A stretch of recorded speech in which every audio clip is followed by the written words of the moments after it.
Assalamu alaikum. Hurmatli Adakan Kimsanbayevich. Biz mana Salkın ayrının yaşoçuları. Biz sizde koldayız. Ardayım koldop gelgendiz. Kolday beremiz. Yolunuz şıdır bolsun. Ötüp geldiniz. Adakan, hurmatlı Adakan adamlar. Biz sizi daim köp yıldan beri koldop geliyoruz. Kolday beremiz kuda kalasa. Var bir çındık bir gün cenget, jalgan söz jaytnapmayt. Adakan'da jolotmay kelişet. Adakan ayıyabay bizge kerekli hazırkı momentте. Bizin hazırkı iskakırazakız. Biz uşunçalık katı koldoyuz. Jürögüz menen Adakan söylegen sayın biz jürögüz oru ilayt. Kaçan üşütüp jürögüz öpörözдөр kaldanıp. Bizge hiç kimne keregi jok. Adakan'da kaldı ümitimiz. Birinci Allah'da, ikinci Adakan'da.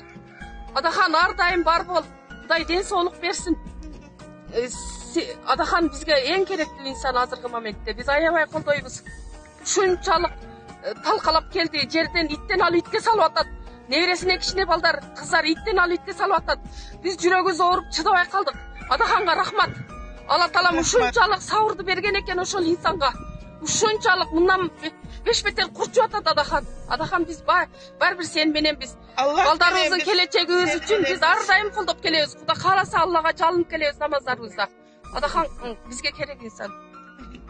5 vakit namazımızda tilep, Allah'a çalınıp, Allah'tan tilep geleviz. Aylanayın, yolun arşıdır bolsun. Ardayım ağjol. Ya Rabbi, Ya Rabbi, Ya Rabbi. Ya Bediü's semavati, Ya Hayyu, Ya Kayyumu inna zalika. Cezallahu anna Muhammedun sallallahu teala aleyhi ve selleme bima ve ahluhu. O merimdülerden merimdüsü olan ulu Rabbim. Özüne kana maktolar bolsun.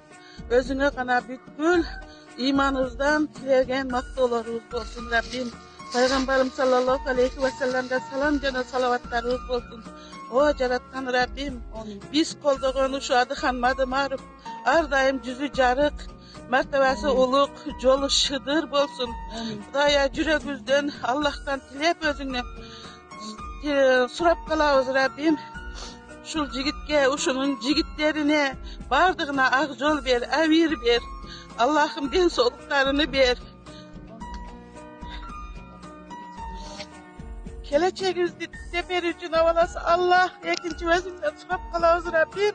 Жолу шыдыр болуп, дайым тилеген максатыны эселеп бер, өтүп кетсин.